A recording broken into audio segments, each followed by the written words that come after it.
Hi hello नमस्कार मित्रमैत्रिणींनो, मी संध्या तुम्हा सर्वांचं स्वागत करते साफसफाईच्या आजच्या आपल्या नवीन भागामध्ये. चला तर मंडळी, जास्त वेळ वाया न घालवता सुरू करूया आजच्या आपल्या चर्चेला. तर मंडळी, तुम्हाला तर माहितीच असेल की आजकाल गोडबोले काकू पण आपल्या बोंबल काकूंसारख्या सोफा पकडून बसायला लागल्यात. बरोबर. मी तर अशी वाटच बघत होते की कधी ह्या गोडबोले काकू सोफा कोपरा किंवा एखादा बेड पकडून बसतात रामायण सांगायला. आणि तसंच झालं माझं. म्हणजे मला तर एकदम असं क्लिक झालं की वा देवा, पावलास तू मला. माझी इच्छा अशी ह्या काकूंनी एकदम पटकन पूर्ण केली ना. म्हटलं चला ह्या विषयावरती तर आपण आता बोलायलाच पाहिजे. काकूंचे पण पेशन्स संपले. बघितलं ना तुम्ही, काकूंना पहिल्यांदाच अशी कॉमेंट आली की काकूंनी लगेच त्या ताईंचं नाव घेऊन ती कॉमेंट लगेच जगजाहीर केली. म्हणजे ह्या सांगतात फक्त की ह्या खूप सपोर्टिव्ह आहेत. ह्यांना कॉमेंट्सचा किंवा जे काही लोक निगेटिव्हिटी पसरवतात, जे निगेटिव्ह बोलतात, त्याच्याबद्दल ह्यांना काही फरक पडत नाही. पण एका कॉमेंटमध्ये तुम्ही त्या काकूंचं नाव रिव्हील करता, एवढा मोठा व्हिडिओ बनवत बसता 20 मिनिटाचा. त्यावरून समजतंय की तुम्ही किती सपोर्टिव्ह आहात आणि किती पॉझिटिव्ह आहात. ते अजून किती ते खोटेपणाचं ढोंग रचणार आहोत गोडबोले काकू. अहो निदान स्वतःशी तरी जरा पॉझिटिव्ह, जरा स्वतःशी तरी खऱ्याने वागा. किती अजून दुनियेला खोटेपणाची दुनिया दाखवणार आहात. स्वतःला आरशात तरी कसं बघवतं मेकअप करताना चरचर. स्वतःचा चेहरा खरा बघवत नाही म्हणून तर तुमच्यासारख्या लोकांना एवढा मेकअप थापायची गरज लागते. तेव्हा तर तुम्हाला फ्रेश वाटतं ना मेकअप केल्यावरती. तर मंडळी, एनिवेज, तुम्हाला तर माहितीच असेल की ह्या काकूंच्या बहिणाबाई आल्यात गेल्या आठवड्यात. हां, आल्या. त्यांचा पण ह्यांनी कसा वापर करून घेतला आणि घेतायत हे तर तुम्ही बघतच असाल. पण ह्यातल्या काही गोष्टी मला खूप खटकल्या, ज्या की माझ्याच्याने टॉलरेट नाही झाल्या. म्हणून म्हटलं की I have to say something about on this. म्हणून म्हटलं बोलावं. आता बघा, ती त्यांची बहीण आली त्या दुसऱ्या दिवशीच, जेव्हा त्या काकांना घेऊन सोफ्यावर बसल्या का, त्याच व्हिडिओच्या सुरुवातीला ह्या काकू म्हणाल्या की त्यांच्या बहिणीचं बाळ आहे ते 7 महिन्याचं आहे.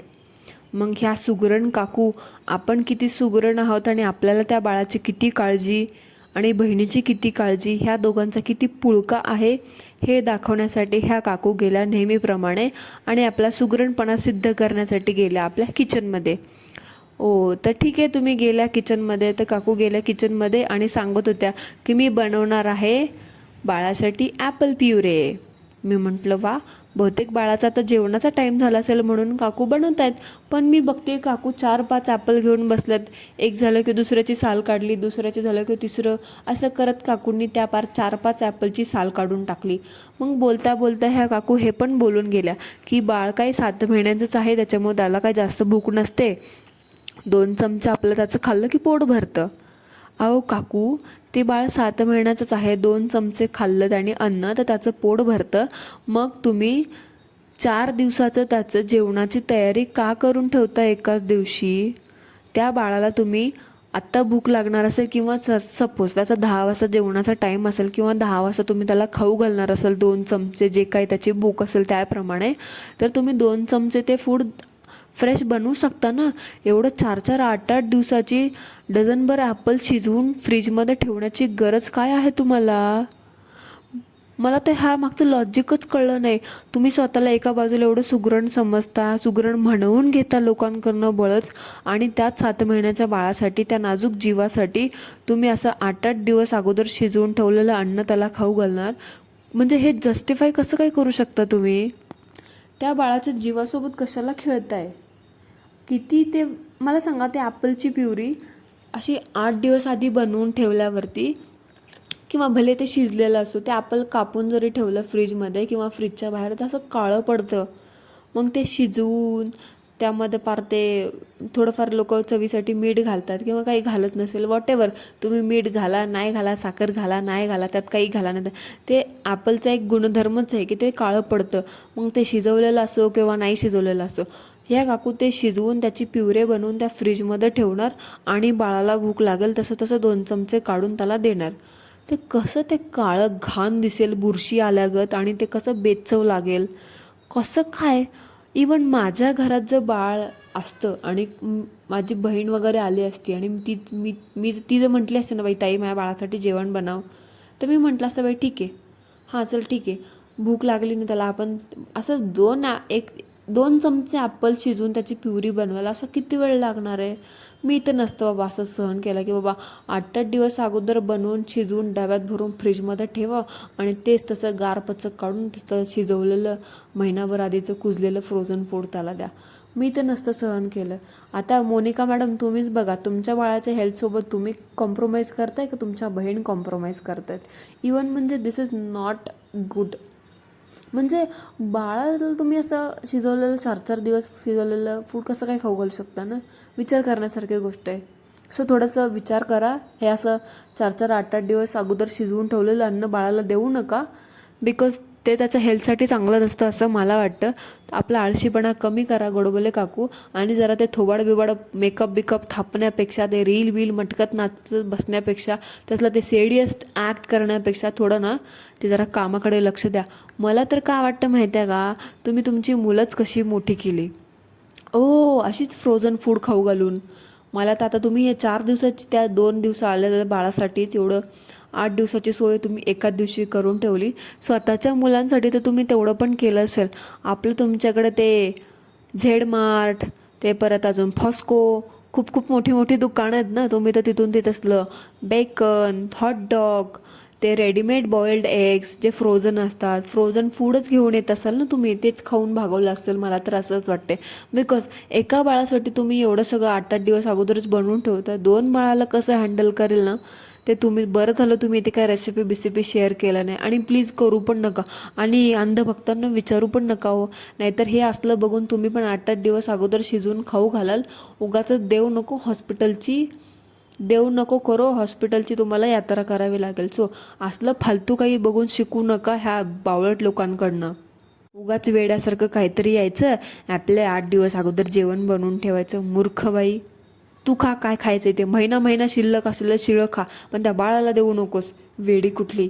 आणि काय ग स्वतःला एवढे सुगरण समजतेस, तेवढी फिश थाळी बनवलीस, मग त्या थाळीमध्ये भात नव्हता का तुझ्या इथे?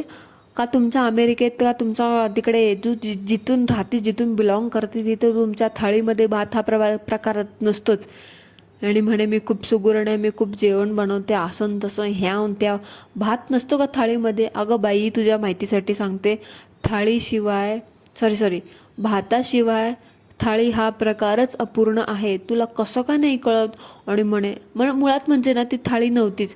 ज्या ह्याच्यामध्ये भात नाही आहे ना ती थाळी अपूर्ण, ती थाळी नव्हेच, ते फक्त एक जेवण होतं नॉर्मल. सो थाळी बिळी असा उल्लेख करून त्या थाळीची बदनामी करू नकोस. ह्या काकूनं आजकाल कॉन्टेंट चोराचोरी करण्यात, ढापाढापी करण्यात एवढ्या बिझी असतात, एवढ्या मग्न असतात की ह्यांना हे पण कळत नाही की ह्या कोणाचं कॉन्टेंट कुठून उचलत आहेत आणि कुठे पेस्ट करतात.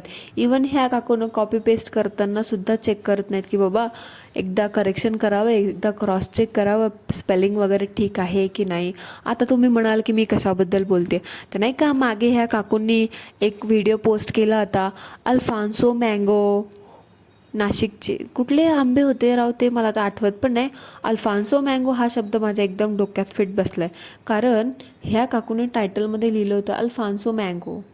तर ह्या काकूंना एका ताईंनी कॉमेंट केली की तू जे अल्फान्सोचं स्पेलिंग आहे का ते चुकीचं लिहिलं, थोडं करेक्ट कर, असं नसतं ते स्पेलिंग.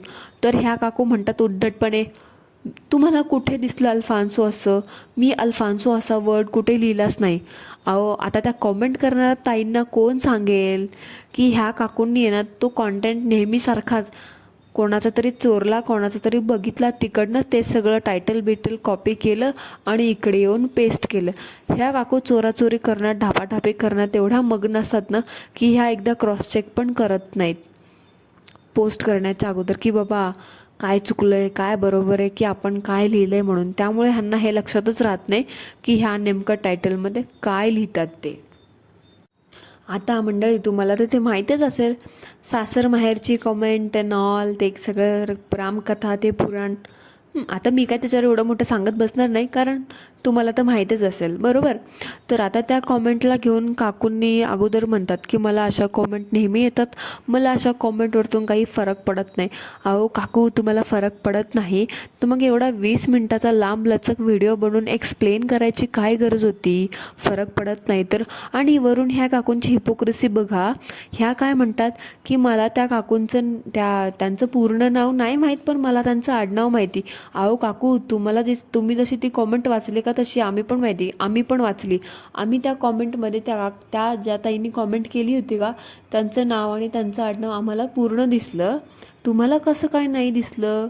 एखादी जर समजा तुमच्या चॅनलवरती निगेटिव्ह कमेंट असेल आणि ती एवढी हार्श असेल की तुम्ही त्याबद्दल असा 20-20 मिनिटाचा बसून व्हिडिओ बनवताय, तर नक्कीच त्या चॅनलचं नाव, त्या चॅनलचे सबस्क्रायबर, ते चॅनल कधी ओपन केलं होतं, त्या चॅनलचं पूर्ण डिटेल्स तुमच्याकडे असतात.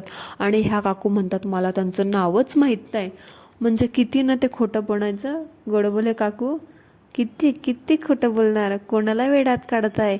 आम्ही तुमचे बैल नाही आहोत हां, की तू म्हणशील तसंच आम्ही करायला, तू म्हणशील तसंच आम्ही व्हायचं कोणाला.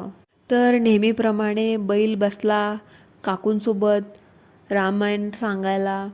आता तेच नेहमीप्रमाणे आपलं काकू म्हणाल्या, मला हे केलं, मला असंच बोलले, तसंच बोलले, मला काही फरकच पडत नाही, आमच्या घरचे येतातच, आमचा बॉन्डच तसा आहे. अहो काकू, तुमचा बॉन्ड कसा आहे हे जे तुम्ही सांगताय ना जगाला, की तुम्हाला जगजाहीर करायची गरज नाही आहे, पण तुमच्या बोलण्यामध्ये तो कॉन्फिडन्स जाणवत नाही हो. तुम्ही जे अनकॉन्फिडन्स, अंडर कॉन्फिडन्समध्ये बोलताय ना की तुमच्या सासरच्या मंडळींची बॉन्ड खूप चांगला आहे, ते जे तुम्ही दात काढत बोलत होता ना, जी तुम्ही काय म्हणतात त्याला, तुमचे ते हावभाव लपवण्यासाठी तुम्ही ते हसून कव्हरअप करत होत्या, हे का आम्हाला दिसलं. आणि जेव्हा तुम्ही सासर माहेर असं नाव उच्चारलं, सासरच्या मंडळींचं नाव घेतलं, तेव्हा तुमची मान अशी अचानक खाली जाऊन का पडली? चेहऱ्याचे हावभाव का बदलले? जर तुमचा बॉन्ड तुमच्या सासरच्या मंडळींशी एवढा चांगला आहे तर. अहो अजून किती खोटं बोलणार आहेत ते. आणि ह्या काकू काय म्हणतात की त्यांना जी कॉमेंट आली ती कॉमेंट यूट्यूब कम्युनिटीची जी गाईडलाईन्स असते त्या गाईडलाईन्समध्ये बसत नव्हती. त्यामुळे त्या कॉमेंटला खूप सारे रिप्लायज आले आणि त्यातले रिप्लायजमधले पण काही वर्ड गाईडलाईन्समध्ये बसत नव्हते. म्हणून यूट्यूबने ती कॉमेंट ऑटोमॅटिकली डिलीट केली, हाईड केली, what ever it is. Hide केली, डिलीट केली, एकच असतं ते. मग ती कॉमेंट क्रिएटरला पण नाही दिसत आणि ऑडियन्सला पण नाही दिसत बघणारा.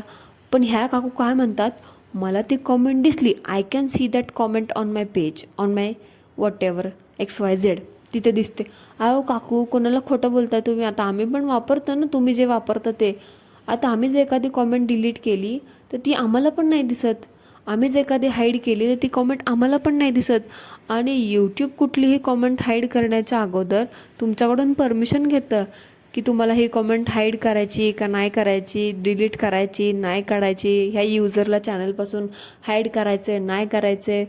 तुमचं कसं काय असं डायरेक्टली यूट्यूब काय, तुमचं का अमेरिकेतलं आणि भारतातलं यूट्यूब काय वेगवेगळं आहे का? मंडळी, तुम्हाला माहीत असेल ह्याच्याबद्दल तर काय तर मला कॉमेंटमध्ये सांगा जरा. कारण मी जरा ह्या फील्डमध्ये नवीन आहे त्यामुळे माझं थोडंसं कन्फ्युजन होतं आहे. पण हे कन्फ्युजन होतं, ह्या काकूंनी काहीतरी नवीनच शोध लावला आहे, जरा सांगा. पण मंडळी, तुम्ही विसरलात का मागे ह्या काकू काय बोलल्या होत्या की मला जर ज्या कॉमेंट पटणार नाही, माझ्या कॉमेंटमध्ये जर तुम्ही दुसऱ्यांची येऊन नावं घेतली, वाईट साईड बोललात, तर मी त्या कॉमेंट सगळ्या डिलीट करणार.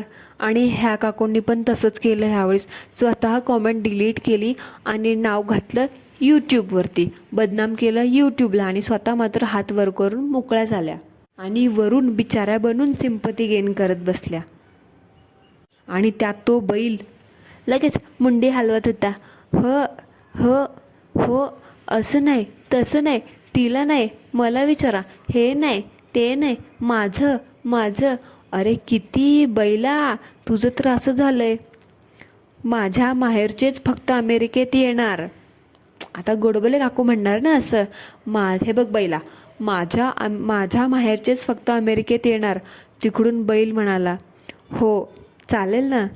आता परत गोडबोले काकू म्हणाल्या, भारतात गेल्यावर मी सगळ्यात आधी माहेरी जाणार, महिनाभर तिथे राहणार, अमेरिकेत जायच्या 1 दिवस आधी आपण तुझ्या घरी जाऊयात.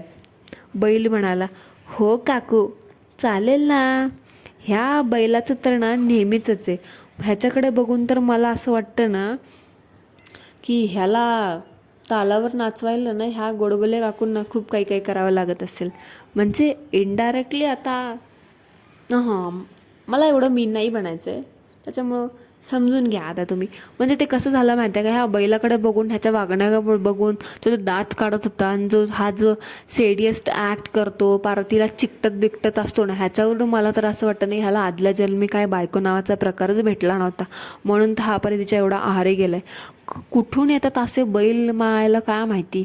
आमच्या इकडे आजूबाजूला बघावं तर बाबा सगळे बिचारा, एखादा फोटो काढायला जरी ये म्हटलं ना, तो म्हणतो थांब जरा, 4 पाहुण्यात तुला कळत नाही का, 4 पाहुण्यात हे असं बसतात का. निदान ती बोंबल तर बघा, पोरींना एकात्र ताटात जेवायला घ्यायचं तर म्हातारपणात आता ती नवऱ्यासोबत जेवायला बसते. म्हणजे ह्या लोकांना ना म्हातारपणातच असे प्रेमाचे चाळे निब्बेगिरी करायची कुठून सुचते काय माहिती. तसंच ह्यांचं पण आहे. आणि इथे बघा नवीन नवरी पण लाजाला एकत्र ताटात जेवायला बसली, ती म्हणते नको नको, इकडची माणसं आहेत तिकडची माणसं आहेत, असं आहे तसं. आणि ह्यांचं तर पार बाबा वेगळंच असतं काहीतरी. आणि काय ते हसायला काय झालं, मंदबिंद आहात का तुम्ही दोघं. एवढा खूप महत्त्वाचा विषय आहे, खूप महत्त्वाच्या विषयावरती बोलायचं आहे आम्हाला, असं तर व्हिडिओच्या सुरुवातीला सांगितलं आहे ना.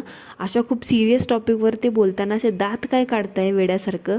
त्या बोंबलची कॉपी केली ना हे सुद्धा, बोलत बोलत दात काढायचं. अरे किती तो चोरटेपणा. गप ग चोट्टे, अजून किती खोटं बोलणार आहेस, अजून किती ते जस्टिफाय करणार आहेस आणि किती क्लॅरिफिकेशन देणार आहेस की तुझं सासरच्या माणसांसोबत चांगलं आहे असेन तसे.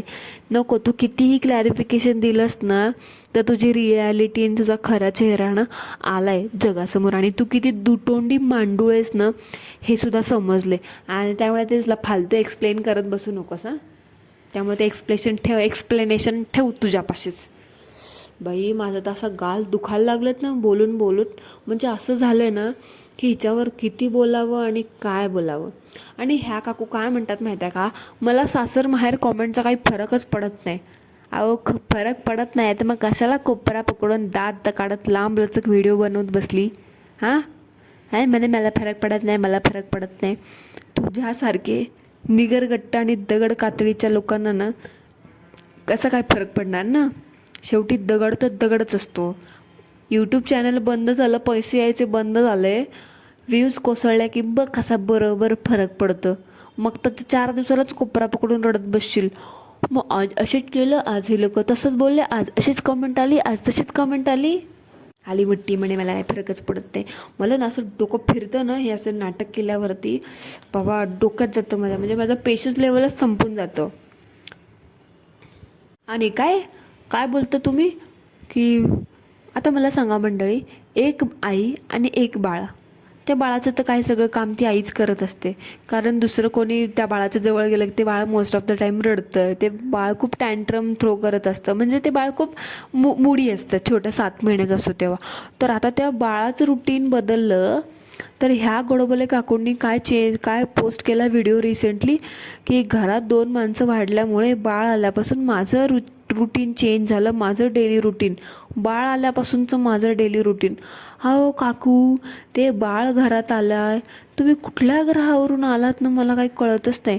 म्हणजे एक बाई बाळ घरात आल्यावर तुमचं कसं काय रुटीन चेंज होईल मला तर कळतच नाही. आणि कसं काय चेंज झालं मला ह्या गोष्टीचं लॉजिकच नाही समजलं.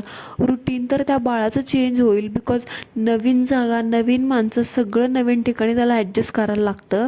आणि ह्या शहाणीनं नेहमीसारखा स्वतःचा टुमका वाजवत टाकलं, माझं रुटीन चेंज झालं, माझं ह्याव झालं, माझं त्याव झालं. अरे कसं काय, हे असले छपरी लोकांना स्वतःला काय समजतात काय माहिती. आणि काय ते बाळाचा चेहरा लपवत आहे आणि काय ते नाटकं लावले ते आपले फुलं पानं टाकून. कशाला लपवायचं आहे, कशाला लपवायचं आहेस, कशाला. ते बाळ आहे का एलियन बिलियन आहे पर असं चेहरा बिरवा लपायला. का दाखवण्यासारखं नाही का चेहरा म्हणून लपवायची वेळ येते. तसं असेल तर तसं सांगा क्लिअर. म्हणजे कसं ना लोकांना असं क्युरिओसिटी तरी होणार नाही ना की बाबा अरे हे काहीतरी जगावेगळा विचित्र प्राणी आहे, चेहरा वगैरे दाखवत नाही आहे म्हणजे काय 2 शिंगबिंग एक्स्ट्रा आहेत का त्याला. काय ते नाटकं अमेरिकेत राहतात काय, परग्रहावर नाही राहत का, स्वतःला सेलिब्रिटी वगैरे समजतात जोनस बिनस की एवढं ते त्याचा चेहरा हाईड करायचा. चेहरा दाखवायचंच नाही आहे तर मग त्याला व्हिडिओमध्ये तरी कशाला घेता ना.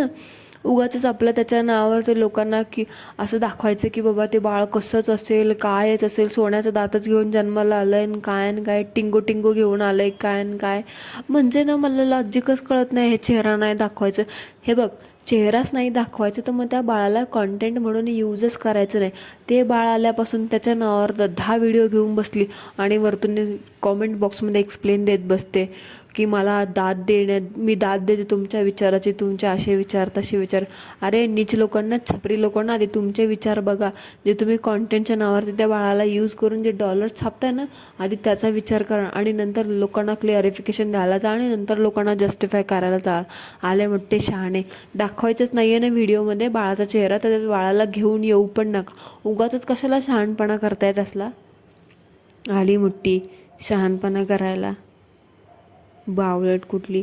त्या बाळाला तरी सोड जरा. कुठे फेडणारच हे सगळं आणि कुठे घेऊन जाणार ते सगळे डॉलर वेड्यासारखं काहीतरी. आणि प्लीज आता ह्या काकूंनी नवीन एक व्हिडिओ बनवला आहे प्रश्न उत्तरांचा. ह्यांचा आवडता छंद, आवडता खेळ प्रश्न उत्तरे खेळूया.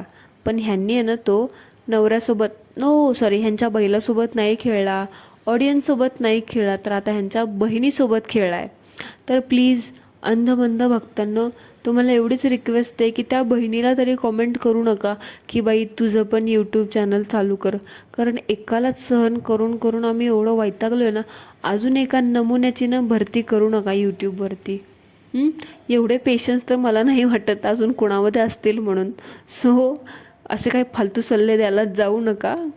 So that's it for today मंडळी. आय होप तुम्हाला आजचा आपला पॉडकास्ट आवडला असेल तर व्हिडिओला लाईक, चॅनलला सबस्क्राईब करायला विसरू नका. धन्यवाद. भेटूया पुन्हा एकदा एका नवीन पॉडकास्टसोबत. तोपर्यंत ॲज ऑलवेज सर्वांनी काय करायचं ते करा. धन्यवाद. Thank you so much.